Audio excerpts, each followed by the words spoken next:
thought that before. Like, all right, I know why God chose Jacob. Just in my human mind, as I'm reading this, it doesn't make sense because of how we do things. But once again, God works in mysterious ways. Yes. But I think this one, it made sense to me this time around. One thing I'm realizing so far is that no one is perfect. Yeah. But I feel like God is not, and we just know from experience, he's not going to force anything on anyone. Yeah. I'm going to put it there, but he allow us to exercise our free will. Mm-hmm. So it's up to us to choose it.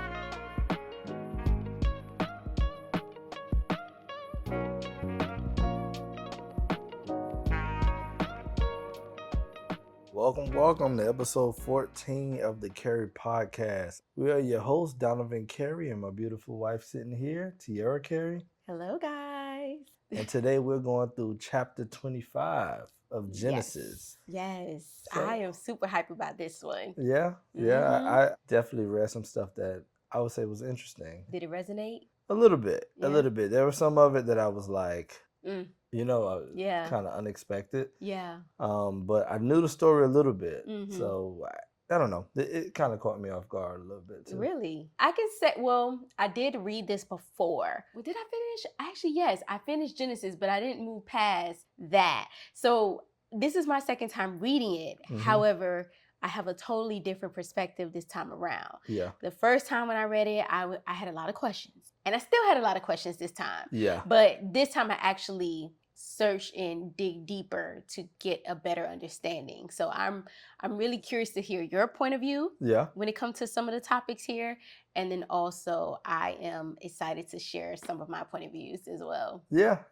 I would say when I was reading this, one of the things that really kind of pointed out was the sibling thing again, right? Going back to the Cain and Abel story. Yeah. We finally lost Uncle Abe. Yeah. So we got, there's a few things happening in this one chapter alone. It's probably about 3 or 4 topics. Yes. Just in this one chapter. So that's really exciting. Mm-hmm. Yeah. So whenever you're ready to get started, we can go. Let's go. All right. Let's go. So starting off in chapter 25, in between verses 1 through 4, it talks about how Abraham marries Keturah. And in some versions, it sounds like he married her after Sarah's death. Some, it was kind of worded as if it might have happened before her death. Really? What are your thoughts about that? I didn't get that. I got after Sarah died, he then took Keturah as a wife. Okay, yes. So that's what I got as well. Yeah. So this is, of course, the first time we're saying that someone remarries after a death, which is biblically okay. They talked about it in Romans 7:2 that a wife can, and I'm sure it goes the same for a husband, but a wife is released from the law of what binds her to her husband after his death. Right. Go ahead. Yeah, that's what the Bible said. But anywho, so he remarries Keturah. And they have 6 kids. So it mentions their names, and we're not going to go through all of them. But I think the most important one is Midian. I think that's how you pronounce it. Okay. Midian. Yep. You see him? Yep. So the reason why I say he is the most significant one is because his descendants become the Midianites, which is brought up later with the story of Moses. So Moses, he happened to see this Egyptian, I think he was beating one of the Hebrews, right? One of the Hebrew slaves. And it made Moses upset, and he goes ahead and kill him. Mm-hmm. So out of fear, he ended up leaving the land of Egypt, and he went to the land of Midian. Ah, okay. So there is where he found his wife, Zipporah. So Zipporah is the daughter of a Midianite priest. Okay. So that is when we will see that name again. Kick in, right. And then also later in the Judges, the book of Judges, the Midianites actually, they're beefing with the Israelites, basically. Everybody's beefing with the Israelites. So that's when we will see them again. So I don't know. The Sheba was an interesting name to me. Sheba, Queen Sheba. Is that what came to mind? Yeah. So I doubt that this is the same Queen Sheba, but just the name is interesting to me. Yeah, I did see that. Sheba does come along, Queen Sheba comes along during King Solomon's reign. Yeah. At least if I remember correctly. So and I believe Queen Sheba is Ethiopia. Yes. So that was the one name that kind of rang out. Yeah, to me. I don't think it's her, of course, but no, I don't think so. I did see that there was a possible correlation between the two. Mm-hmm. Yes, I'm glad you actually mentioned that. So in Genesis 5-6, it mentions that Abraham, he passed down all of his inheritance to Isaac. Yeah. But he did give some gifts to his other sons through his concubines. Yeah. So we're not entirely sure if he had other concubines. So I think it's referring to Keturah and Hagar. Yeah. Yes. So Keturah, even though it didn't mention her as a concubine here, it just says that they married. In 1 Chronicles 132, it does refer to her as Abraham's concubine. Okay. So for sure, Hagar is a concubine, and we know Keturah is a concubine. Right, yeah. Exactly. So for sure, we can say the 6 sons and Ishmael. He probably gifted them. And then after he gifted them, he sent them away to the east, far away from Isaac, which I thought was very smart. Yeah. Because could you imagine? Trying to keep it as cordial as possible. As cordial as possible, because like if he passed away and you have all of them near Isaac, they will be fighting over that inheritance. Well, I think that happens today. That happens. It happens today. Right, like I think it still happens. No, it definitely still happens today. And that's with him sending them, you know. You know, I think one of the things too that we kind of underestimate is because we have airplanes and stuff like that, the world seemed a lot bigger to them than it did to us. So like when we think of like the Middle East, they seem so close together. But I guarantee you, like for them, like going to the East, what we consider like a short plane ride, you know, 30 minutes, probably 45 minutes. That was like far for them, right? Yeah. You know, because they really only got walking distance, and probably camel, horse, whatever distance, right? No, for that time, that probably was a far, good distance. Yeah, a good distance for them. But it just also made me think about like after someone passes away, like how usually the family fight over the inheritance. You know, it's now, one thing I will say, though, to that point, and I didn't mean to cut you off. No, you're fine. But one of the things I will say is the will is clear here. Yeah. Right? Like, so like a lot of times when you see that, it's because the will's not clear. But sometimes the will is clear and they will still fight over it. Yeah, well, I've actually seen that happen. Yeah, where the will is written out. That's why they say get a trust or something. It's something else that a trust. So that's why I say it's important to exactly. That's why it's important to get a trust, because a will, not every time do people honor it. And I think here Isaac is like, not Isaac, but Abraham. Yeah, here you honor it with the sword. I don't even think, you know, like true. But that to me seems like this. Yeah. Let's just avoid it as a whole. Y'all go on over there, and we gonna leave this to Isaac. Y'all with some gifts before I die. Exactly. Because this is Isaac's land. Exactly. Yeah, he's the promised child. Also, it is very common. So one of the things, I know you were talking about the will, but it is common to give everything to the firstborn. Yeah. So but he's not the firstborn, though. He's not the firstborn, but I don't know if they would consider him the first trueborn because of Sarah being his actual wife. I don't think so. I think he's not really considered the firstborn because after his death, so in verses 7-8, it mentions that he dies, right? And he dies at the age of 175. He dies at the age of 175. In verse 9-10, it mentions that both Isaac and Ishmael buried Abraham in the cave Machpelah, right? Yep. And buried him with Sarah. With Sarah, right? And according to, because I question that, you know, he did go ahead and send away his other sons, right? Yeah. Far away from the east, but it specifically mentioned that it was Isaac and Ishmael that buried him. And it was customary for the firstborn to be there for the burial. So I think they still consider Ishmael the firstborn. Yes. That makes sense. That does make sense. Because why else would he be there for real and not the other sons? Yeah. I was looking at time and saying, well, maybe the other sons were just a lot younger than Ishmael and Isaac. Because it seems to be a big gap. Yeah, I thought about the fact that Ishmael and Isaac grew up in the same home as well for, at least to their teenage years. Yeah, and at this point, they're like real adults, right? Yeah. Like we know very soon after Isaac is 40, yeah, which would make Ishmael a little older than him, 13 years older than him, so 53 at that point. So I'm imagining they're adults while everybody else may still be early in their youth, but possibly. Sure. But I think it was due to him being the firstborn. Yeah, I mean, I had no proof saying that, and so I didn't want to make that clear. I was not saying that for sure that's how it works. I just saying I'm not sure if that's how it works. But no, I mean, you make a good point. You know, at the end of the day, Isaac was the true born. Yes. Right. He was I shouldn't say true born. They all were true born, but he was the promised son. He was the promised son. So I think that's why he did get the inheritance. And I think God told him it's supposed to go down to him, right? It's supposed to go to Isaac. Ishmael aside. Right. It's supposed to go to Isaac. So give him a gift and keep him moving. Right. Exactly. Yeah. So in verse 11, it mentions that God blessed Isaac, who settled in Beer Lahoroi. So God didn't bless Isaac until after Abraham's death. Do you have that? So it says, and it came to pass after the death of Abraham that God blessed his son Isaac. Wow. So it immediately made me think, God didn't bless Abraham until Terah died either.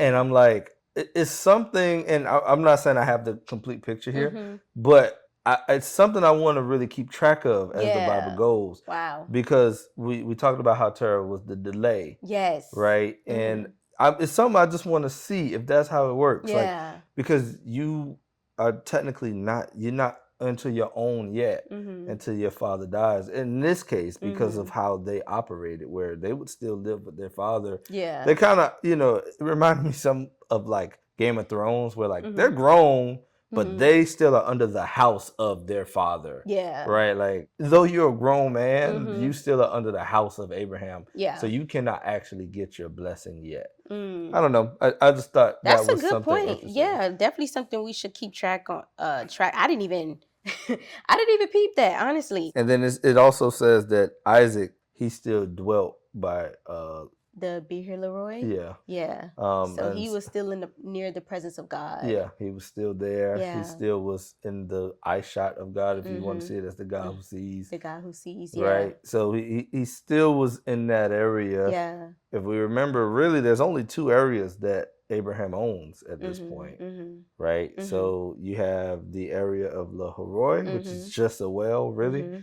And then you have the burial ground of Sarah and now Abraham. Yes. It's just some of those things that I'm looking at as I'm kind of going through, like, okay, because you hear these stories, but we never really point out like the specific things, like the well. Yes. That well is actually pretty important. Yeah. Right? That is the first piece of land that, I guess water in this case, but the first thing that Abraham actually owns here, right? And there's another thing when I look at... Ooh, did you say this in the last episode? What? Like the fact that the first thing was the water, and then we know in Genesis 1. Yeah, we were talking about that last time. Okay, yeah. I'm like, why is this coming to mind right now? Yeah, okay, but the water was already there. Yes, and that that was the first thing that it mentioned, right? Yeah. That the spirit. No, actually, I don't think it was the same thing. We was talking about the spirit. Yeah, because it said the spirit of God moved over the face of the water. Face of water, but we know that the water was the first thing that was here. Yeah, and then now with the Promised Land, we have this well of water as the first thing. There's so many parallels. What is it about the water? I don't know. I mean, water is important even for us, though. This is right? true. Like, nothing can really live without water. Yeah. Like there's a lot. Not for too long. Yeah, not for too long, right? Like, we'll die without water before we die without food, right? So, yeah, just those were kind of some things that I was looking at and saying, okay, it's something I'm going to keep my eye on. Just the fact that God can't give you your blessing until you're your own house, right? And I just thought that was interesting. Perfect. So in verses 12 through 16, this is where it talks about Ishmael and his descendant. Before we even were you surprised? Because I was kind of surprised that they went back to Ishmael. Really? I was. I did not expect them to talk about Ishmael again. I was just... thought he was kind of gone. He was out the pit. I knew he would come back for the funeral. I'm not surprised at that because I read it in the little kids book. I was surprised about that. I actually read it in the kids book. Funny enough. A lot of the stuff I know about these stories was from the kids book. Okay. But yes, we have like a kids Bible story. Funny enough, it's a book from when I was a little kid. Yeah. That my grandma gave to me one time while we were down there. Yeah. And it's not like what you think about with a kids book. It's like a little kid chapter book. It's very... No pictures in there. If there is a picture, it's black and white. Yes. But we read it to the kids, and I was reading it day by day, and a lot of the Abraham story I actually learned through that. So funny enough, I knew that Ishmael would come back, But I did not think they was talking about his descendants. I wouldn't be surprised because I feel like it was showing that God fulfilled his promise. That we could get into it. There. Yeah, so let's get into it now. Yeah. So it talks about how Ishmael have 12 sons who were princes of their nations. And again, showing that God fulfilled his promise, which he talked about in Genesis 17:20. Yep. When he was talking to Abraham. And I saw that many of his sons do become the ancestors of the Arab tribe. So especially Kedar. So according to the Islamic tradition, Prophet Muhammad comes through the Ishmael lineage through Kedar. Interesting. Yes. And that's actually through, like, they actually acknowledge that. They actually acknowledge that. Yes. Wow. Yes. So it is the Arab tribe. So it is the Arab. So, because that's what I was looking for. I was like, because we talked about it off camera. And we may have mentioned it on camera. I think we talked about it on camera too. But one of the things that was very hesitant for me was, do the Arabs actually acknowledge that they come through the Ishmael line? They do. But if you're saying that they're saying specifically, hey, we come, Muhammad saying, hey, I come through the Kedar line. Yeah. Then that means, and this is where it's going to get a little fuzzy because I don't know all the books. I know that they do read a different book, but I think they also read the Bible. I'm not exactly sure of the Muslim faith like that. But if they acknowledge that, hey, we come through Ishmael, that would then lead credence to what you were saying before, where now we're looking at it and saying, no, this is our birthright, right? Yeah. We're the first son. Yeah. Right? Yeah. And there's other things like that happening. Like I had to take a course, and there's other things that a very similar thing happened, and it split even the Muslim religion. And I don't want to get into the specifics because I just don't know enough. But it's funny that you kind of saw that actually recycled again as well, even within their religion, as opposed to even back here. So, I mean, and that's what it said. Literally, it says they lived in hostility toward all the tribes related to them. Yeah, which is what God said in Genesis 16:12. Exact wording. It said everyone hand against him, and he will live in hostility towards all his brothers. Yeah, and remember I mentioned that before. I mean, granted, I didn't have all the details, but it's making sense. Yeah. Oh, for sure. It's definitely aligning. So it's interesting because you literally are watching the things that are happening today spelled out from Genesis. That's why God said, "Ain't nothing's new under the sun." Yeah. Under the sun. Yeah. Nothing's new. When I read it, I was like, "Wow!" So all it's showing is when God give a prophecy, that's it. And it's set in stone. Because we talked about a little bit about like how you could spot false prophets. And one of the things I was looking at was how specific this was. Yes. I'm like, this is not like, he didn't give a blanket statement. No. He didn't say, it's one thing if God told Hagar he would be a father of a nation. Yep. And left it at that. Yeah. He gave, not only did he give her how many sons he was going to have, he told her pretty much he's going to be a king and in the route of 12 princes, right? Yes. And not only that he will be in hostility with his brethren, right?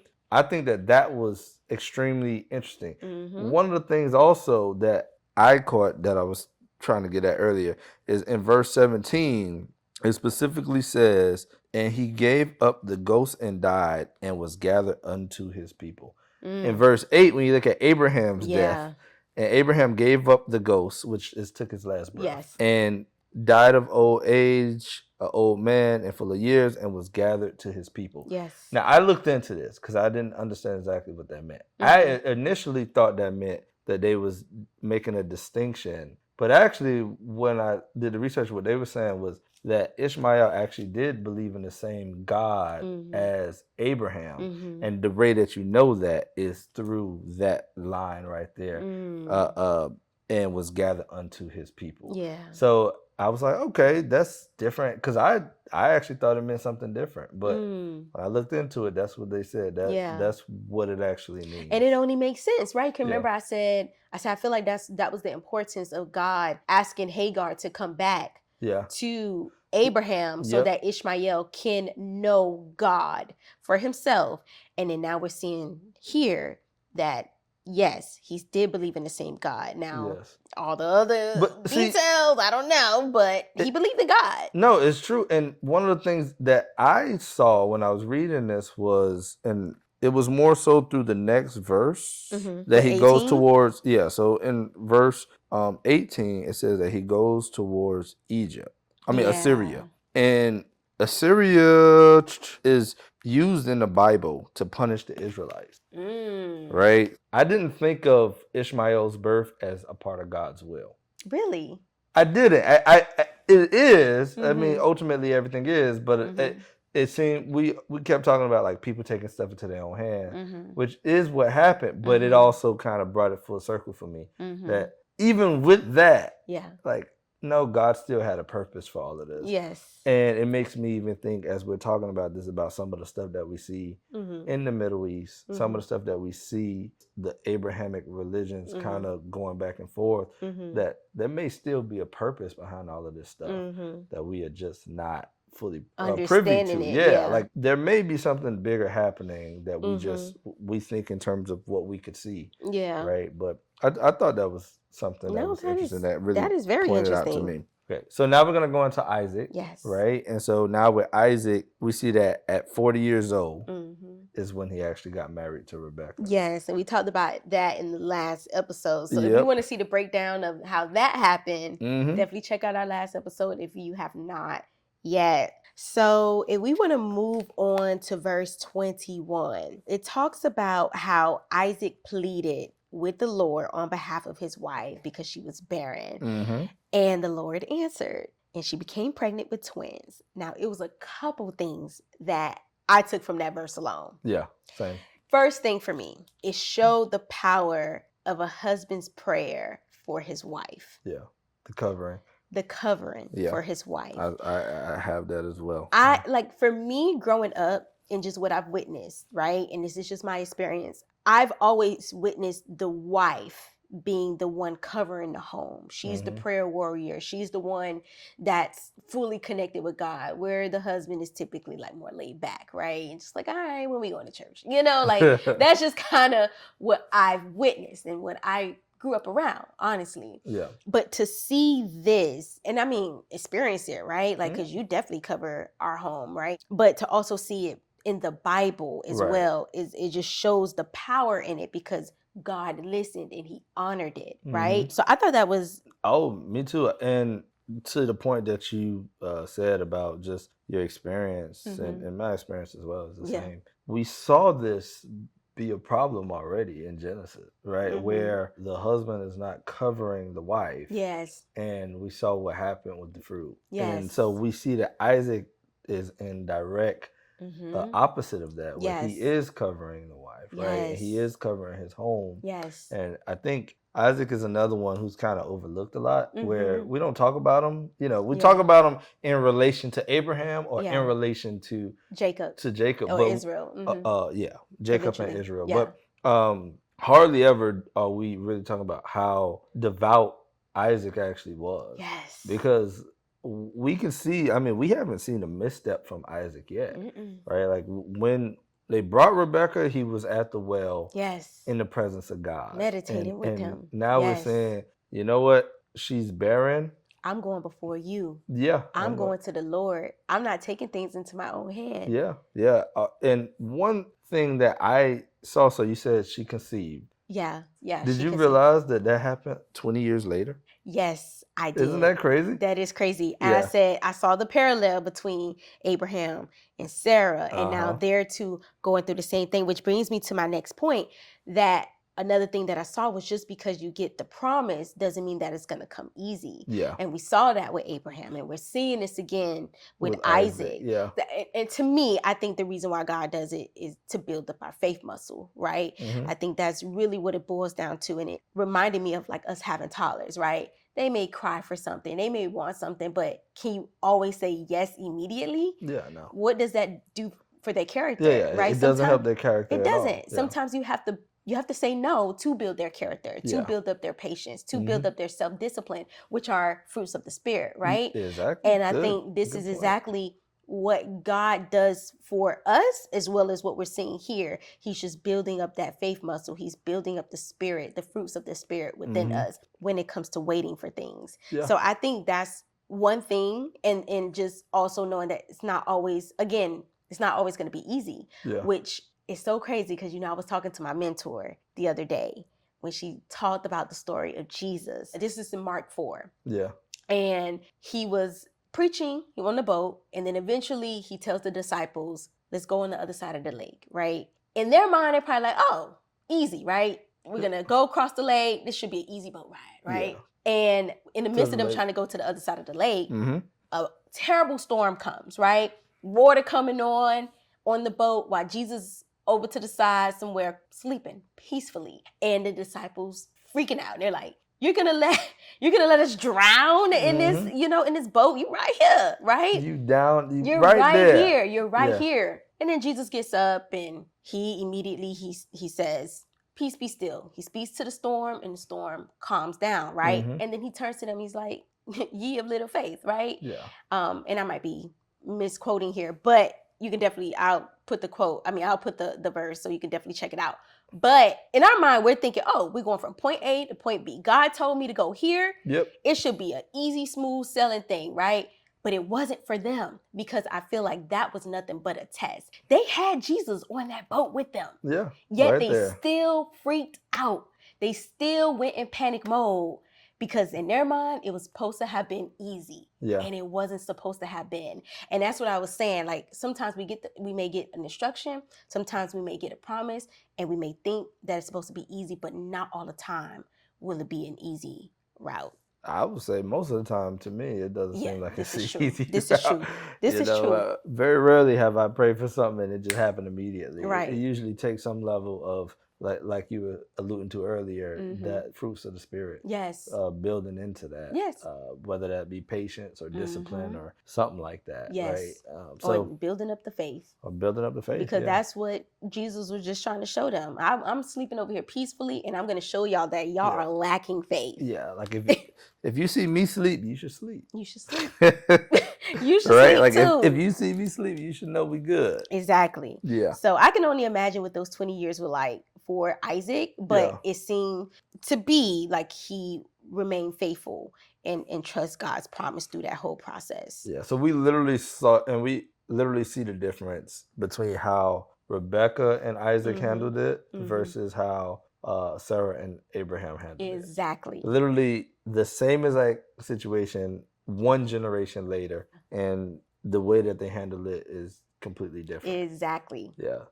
Exactly. Yeah, that 20 years, I was like, what? Am I reading that right? Another 20 years. Did you notice that Isaac went and prayed for his wife to be able to conceive? And I'm sure in his mind, he's thinking he's getting one child and God gave them two. Yeah, I did see that. He doubled the blessing. Doubled the blessing. Yeah. And I'm like, I'm noticing a pattern here where God will give people and I'm talking about the Bible here, where God will bless them double for the trouble. Yeah. And I'm just going to give examples here, right? Double for the trouble. Double for the trouble. Job, similar. Right. Yeah. So Job is one where in Job 42:10, God actually says to them, and this is the ESV, and I quote, "And the Lord restored the fortunes of Job when he had prayed for his friends, and the Lord gave Job twice as much as he had before." Right? That's one. Two, in Isaiah 61:7, he was talking to the nation of Israel. And he said, "Instead of your shame, you will receive a double portion. And instead of disgrace, you will rejoice in your inheritance. So you will inherit a double portion in your land, and everlasting joy will be yours." Yeah. Another time when we see this is in Zechariah 9:12. And this is the NIV version. And God was talking to the Israelites again. And this is when they were in exile. This is known as the Babylonian exile. Have you heard of that before? Nope. Okay, yeah. Well, we will get there. We will get there. We will get there. And he said to them, "Return to your fortress, you prisoners of hope. Even now I announce that I will restore twice as much to you." Wow. So there's a pattern where God is like, I will bless you double. Yeah. I will bless you double for the trouble. That is interesting. Yes, of course, that stood out to me, and that was a blessing for me. Yeah. So I took it and grabbed it. Yeah. So that's wow, double for the trouble. I like that quote as a whole. I think that's powerful. Yes. The fact that you got so many verses to even back that up. And I'm sure it's more, but this is just a few examples that I found. Yeah, because I'm like, I know I've heard this before. Where else did I hear this? Yeah, interesting stuff.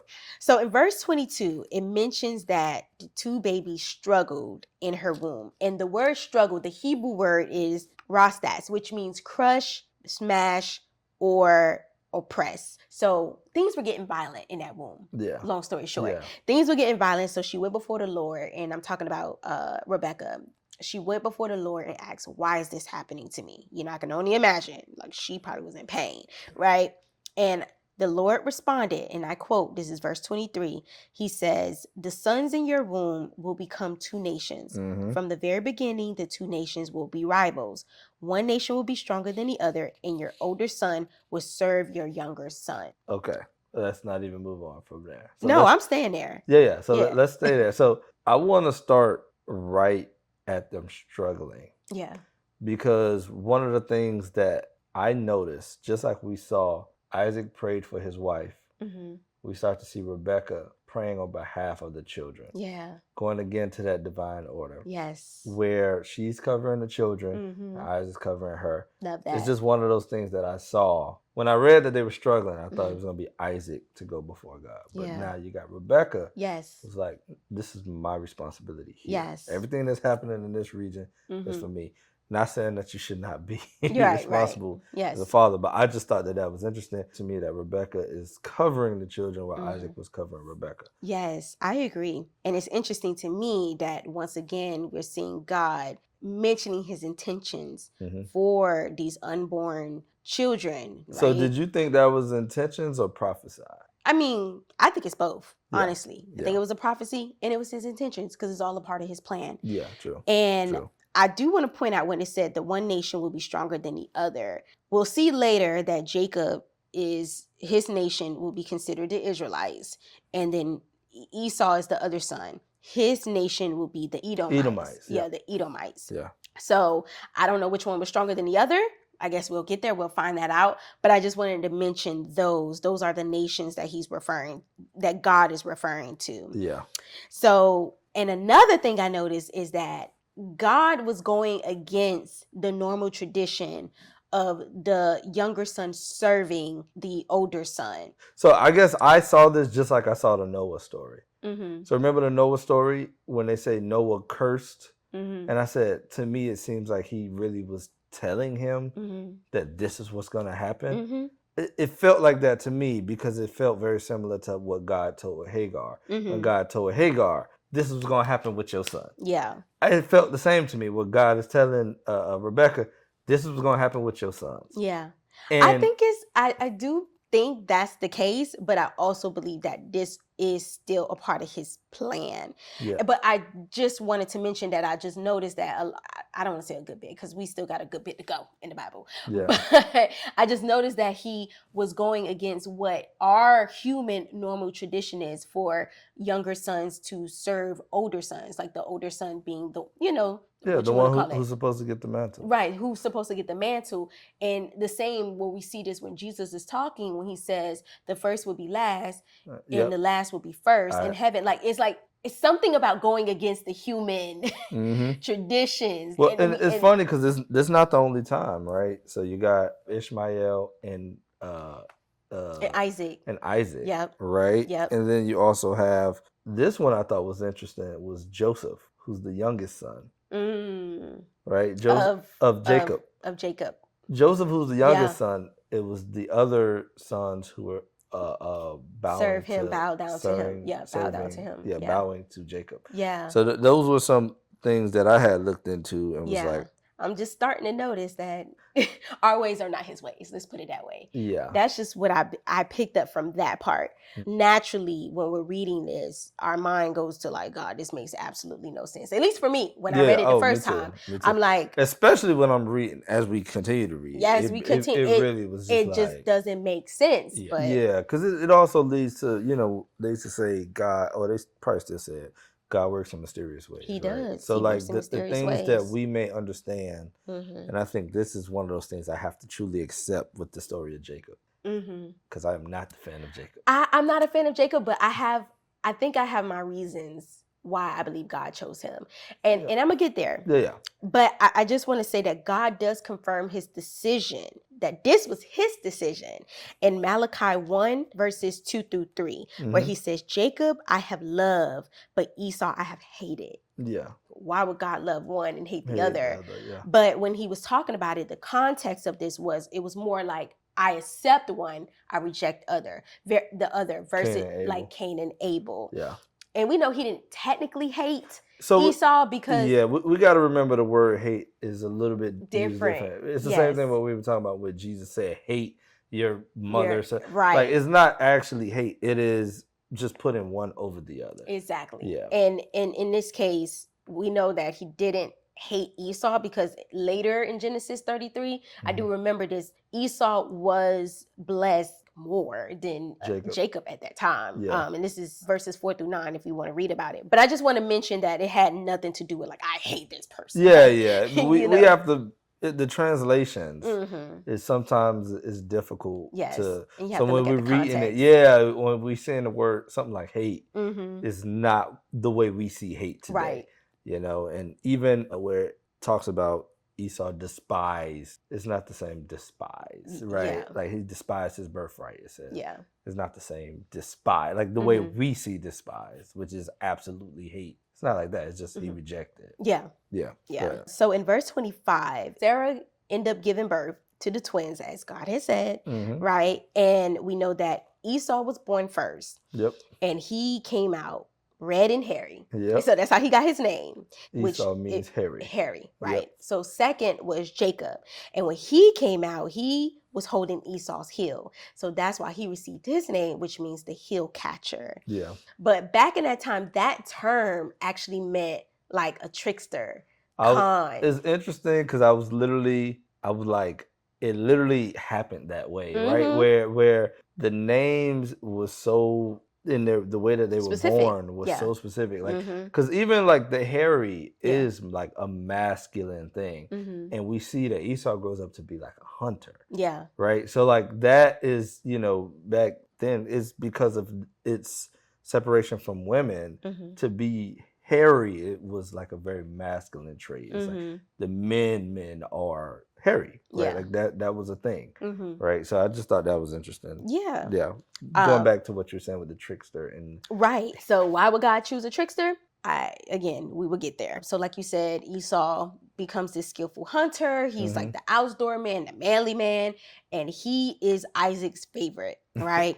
And which makes sense. It makes sense. It does. And Isaac loved, right? That it says. Isaac loved Esau. Yes. And then Jacob, he's more quiet. He's the homebody. He's the one that's the mama's boy. He's the mama's boy. That's what I said. Rebekah loves. Exactly. Yes. The son that's helping Isaac is the one that he loved. Yeah. Isaac is responsible for certain things. You got one who's a hunter. He's bringing food home. Then you got one who's probably doing more helping with the mom, right? I'm like, he's a mama's boy. Yeah, he's a mama's boy. Yeah, for sure. Which brings me to my question. I wanted to know your opinion about parents showing favoritism to certain siblings. You know, I grew up as an only child. I have siblings, but they are my step siblings. So I didn't grow up in a household with them. So I grew up by myself. So I was the favorite, regardless, you know. Always, yeah. But you grew up with 3 other siblings, and I wanted to know, what are your thoughts about that and like the effects of it?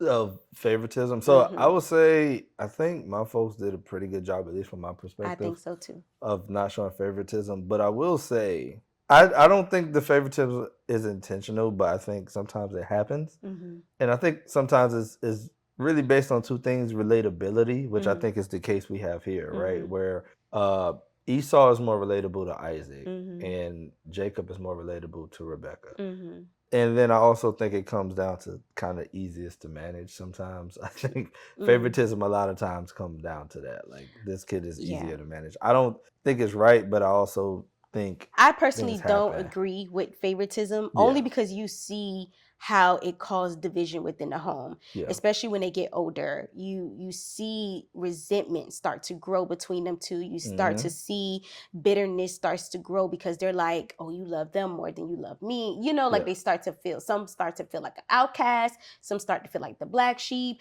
Like they feel they don't feel as loved as the other. So I personally don't think favoritism is a good thing. Yeah. And I know I've witnessed it with you and your siblings, especially, and as well as my siblings too, in their household. Like, I don't think favoritism was shown, and you see it with you guys, because even with you guys not talking all the time, when y'all do talk, you can tell the bond is still very strong. Yeah. And that's because the foundation was very strong with making sure that there was no favoritism. And it's crazy because I've actually, like, I've listened to other people conversations, how they grew up with siblings and how their parent would show favoritism either towards them or other siblings, and how it caused division.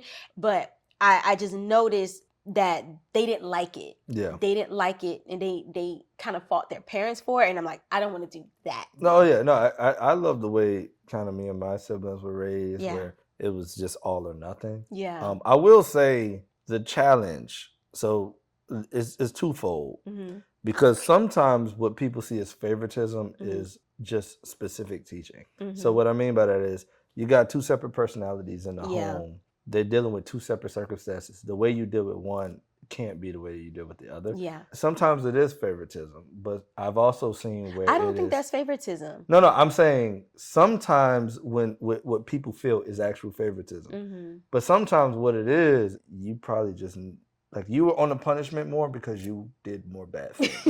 You know what I'm saying? That is a difference or because you were disrespectful or whatever. Mm-hmm, mm-hmm. And so I do think that is where the challenge comes in. But, I agree completely. You don't want to show. Do we really know what got them to that point? Like, well, that's what I was saying. It's always difficult. I don't care if two people are in the same exact situation, born in the same exact household. The personalities are going to be different. Yeah, their perspective is going to be different. Yes. The way that they see things is going to be different. Yes. There were, like I would say in my home, it was kind of an all or nothing, which I think worked best in a way. Yeah, I think so. But I also think you don't understand that till you're an adult, right? So when you're a kid, you see things a little bit different. And if you never grow out of that, then that's how you're going to see things. What I mean by that. All or nothing, if this person always getting in trouble and I'm always getting in trouble just because this person is bad, I'm going to feel like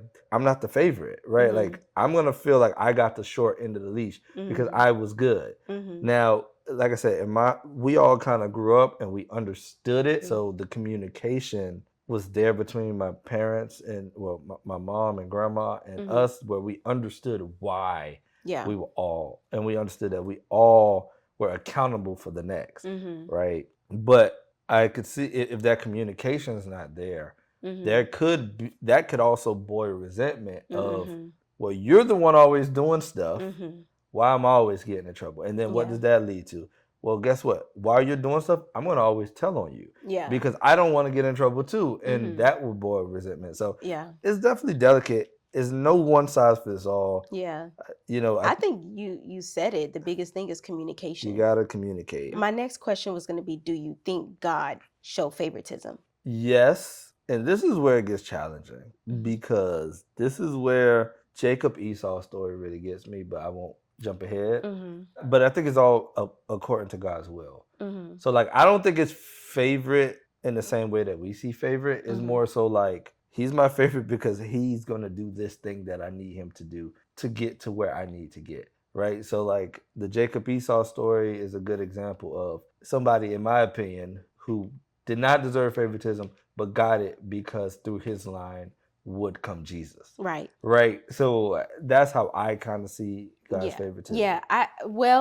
I'm going to say that I would like to believe that God shows favoritism, because I love saying I'm God's favorite. But scripturally, in the scripture, he actually doesn't. Okay. So based on God's word, in Romans 2:11, it says, God shows no partiality. Sometimes it comes off that way. Like you said, in the Jacob and Esau and the Cain and Abel, it seems to be like it's favoritism. But I feel like you made a good point where you said it's a part of his purpose, his will. I think the difference is, so he doesn't show favoritism, but he does show favor. And there's a difference in between the two. So with favoritism, it's bias, clearly, right? It's, I really like you. I gravitate towards you. I want to keep you close. Favor is God's response to our faith and then also I see where this is going. His divine calling for his purpose. So Luke actually talks about this in Acts 10, verses 34 through 35, where he says, "Then Peter began to speak. I now realize how true it is that God does not show favoritism, but accepts from every nation the one who fears him and does what is right." So this just shows that God invites all of us to receive his favor, but it's up to us to receive it. It's up to us to answer. Yeah. So we know about the Cain and Abel. We know that Abel offered the best and Cain didn't. Yep. So God honored Abel yep. because of his faith. Yeah. We talked about that, right? Yep. Then we have Enoch, right? In the NIV version, it says that Enoch walked faithfully with God. Yep. So again, God honored his faithfulness. With Noah, it said Noah found favor because he was righteous and blameless among the people of his time. And we know that righteous, remember we talked about it, it boiled down to faith, not works. It boiled down to faith. Then Abraham. Then we have Abraham. It mentions that he believed God and the Lord accounted him as righteous. Again, faith, right? Then we have David. We know David was after God's own heart. And we can truly say that God showed him favor, although he made some very serious mistakes. He was very imperfect here, right? Yeah.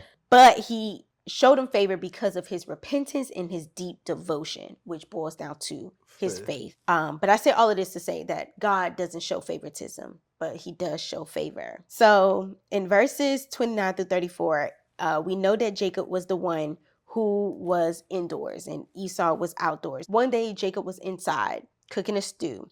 And Esau, he comes in, he's hungry, he's tired, and he asks Jacob for a bowl of red stew. Then Jacob demands Esau birthright in exchange for the stew. Esau responds, and I quote, this is verses 32. He says, "Look, I'm dying of starvation," said Esau. "What good is my birthright to me now?" So he ended up swearing an oath to sell his rights to Jacob for the bowl of stew, right, and bread. So, and then in verse 34, it actually says that Esau despised his birthright. Yeah. So this birthright not only included the natural things, right? This, and when I say natural thing, this is not just like the family name here or some money that was being passed down that he's rejecting here. Yeah. He's also rejecting a spiritual inheritance here, which is God's covenant. Yeah. And we have, the promise, right? Which includes the land, the descendants, and the blessing of the nation, which essentially will lead to the Messiah, right? So he's rejecting this for a bowl of stew. Back to what we were talking about, why would God choose Jacob over Esau? I think it really, in my opinion, even though he was a trickster, right? I feel like he showed that he knew the importance of the inheritance. He knew the importance of the birthright. Yeah. And he valued it versus Esau, it had no value to him. Yeah. You know, he saw it as he was thinking today. I'm hungry right now. I need to eat. Right. What's good? What good is it if I die? Right. Exactly. That's how he saw it. Exactly. And again, now we're seeing where someone is falling into temptation due to food. Yeah, I have that as well. Yes. I thought that was something that was reoccurring. Yes. Again. And to me, it kind of resembled a little bit the fall story. Yeah. Where Jacob was the serpent in this case, and Esau was Adam and Eve. Yeah. Where for food, he gave up his birthright. Just like you could say, for food, Adam and Eve gave up their birthright. Yeah, that's exactly what it was. Which was the eternal life, essentially. Exactly. So, yeah, I mean, that's one of those things where food can be used against us. Yeah. And, you know, God knows it. I think that's a big reason why fasting is so important. Yes. To detach from food. The so reliance on it. Yeah, the reliance on it. Yeah. So I agree, because as we were talking earlier, I was thinking that as well, where, you know, Jacob, you know, the value of the actual birthright showed his faith in the Lord. Whereas Esau didn't actually care about it. No, he didn't care. Yeah. He was more hungry for something that would have filled him temporarily versus something that could have filled him eternally, spiritually. I can see why God would have chose, like you said, why God would have chose Jacob over Esau. Like, if I'm going to pass down this promise, I'm going to give it to the one that wants it. Yeah. Despite his flaws, because as we see, just because God shows favor doesn't mean that they're perfect. None of those people that I mentioned before are actually perfect. They all had their flaws. Yeah, I don't think we've run into, maybe Noah. Noah's the only one. And I mean, we count Enoch, but we don't know that much. We don't about know. Him. Yeah, we don't know. But Noah is the only person who I think specifically is said was perfect. I had blameless, I think. Blameless, but perfect. But yeah, I think he's the only one. But I mean, even we talked about that was more so about faith. Yeah, too. I think it boiled down to their faith. And that's such a strong point, and it's kind of hard to do, to just think in terms of faith, because faith does. This is what makes it so easy to be fooled, because if you have strong faith, it typically leads to good works. Yeah. Right? And so what happens is people, and especially the enemy, tries to use good works to fool others to think that they have strong faith. And we saw that with the Pharisees, right? Where the Pharisees are looking at actions and saying, hey, you're doing this thing on a Sabbath day. Yep. You should be punished. You should be arrested, or whatever the punishment was, because they're looking at works. Right. They're not looking at faith at all. Right. And I thought that before, like, all right, I know why God chose Jacob. Just in my human mind, as I'm reading this, it doesn't make sense because of how we do things. But once again, God works in mysterious ways. Yes. But I think this one, it made sense to me this time around, because I'm like, okay, one thing I'm realizing so far is that no one is perfect. Yeah. But I feel like God is not, and we just know from experience, he's not going to force anything on anyone. Yeah. I'm going to put it there, but he allow us to exercise our free will. So it's up to us to choose it. Yeah. I mean, that's kind of what I was trying to allude to with the prophecy, that had Esau not sold it, I believe the birthright would have been Esau's. I don't think so. I just think that God already knew he would sell it. So he was telling Rebekah. I don't think so. I think God knew, and he chose Jacob. I feel like Jacob did all this conning and trickster stuff for something that was already technically his. But how else would he have gotten it? How else would he would have got it? I don't know. Because Isaac wasn't going to give it to him. Okay, so you remember how I told you, we talked about this before, randomly in the car, right? We were trying to decide. Yeah, it's the God's debate. Will, right? Yeah, it's a whole debate. So pretty much the big debate, and I think we'll figure it out over time by the grace of God. But as of now, my thoughts are firm, and it may change. But right now, my thoughts on it are firm. So the debate is everything that happens God's will, meaning every decision we make. Sorry, it is all God's will, but is every decision we make already predestined? Or do we have free will to change things with our decision? Yeah. And that is something that you've been going back and forth. I've been going back and forth on, because I do believe it's all God's will. I like where I'm at today is there are major things that are God's will, but the in-betweens are our decisions. But God already knows the end. I think so when too. I see God already knows the end, I'm like, to me, I am comparing his conversation with Rebekah to his conversation with Hagar, which was prophecy, was, hey, this is going to happen, right? And I saw the same with the Noah story, because it didn't make sense for Noah to curse Canaan when Ham was the one that saw him. And he didn't even curse the rest of Ham's sons. So to me, what I saw was, and maybe it's just me thinking with logic, but I'm like, that doesn't make sense unless it is literally a prophecy. Hey, this is going to happen. And I think in the Noah situation, he was telling him this to let him know that this mentality you have is going to trickle down into your children. In Hagar's case, God was letting her know your son's going to be fine. And I think in Rebekah's situation, same thing. I do believe that it is God's plan. I think this is something that he has written. However, I gave you this example before. I think that God has set up point A to point B. Now, how we get there, I think it's our free will. There may be like 10 routes to get there, right? but it's up to us to choose which route. Are we going to take the easy route? Are we going to take the hard route? Are we going to, have to take a detour, maybe turn, do this? Or are we going to take the highway there? I think there's multiple ways to get there. I think that part is on us, but I think regardless, God's will be done. When he's giving those prophecies, he's like, no, this is what I want to happen. Now, how it happens, how we get there, we'll find out.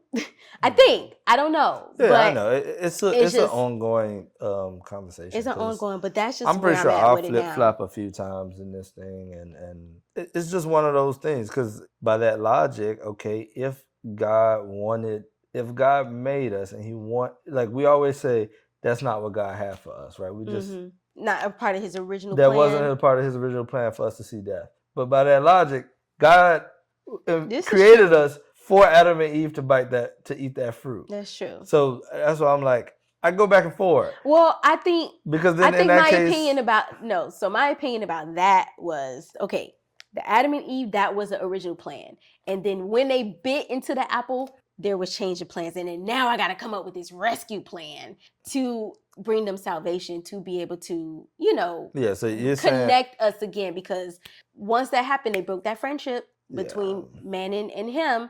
And then now Jesus has to come to mend that. And then that's when he put in all these plans, all these, things that we're reading about right now to make sure that gets fulfilled. That's just what I think. But I don't know. My mind may change later, but this is just where I'm at with it now. And just to go back to Esau, I feel like a lot of us Esau today, we would trade our birthright to feed our flesh. Yeah. We would choose the temporary pleasures over our eternal inheritance. But we are warned in Hebrew 12:16, and this is in the Passion Translation, where it says, "Be careful that no one among you lives in immorality, becoming careless about God's blessing, like Esau, who traded away his right as the firstborn for a simple meal." Yeah. So I think we go through this today. Like that was just an example, but we are literally going through that today. Yeah. And you're talking about a birthright that we can't physically even see. We trade away for things we can see. Like, I keep bringing up the food thing because we know how many people have that challenge, right? Yeah.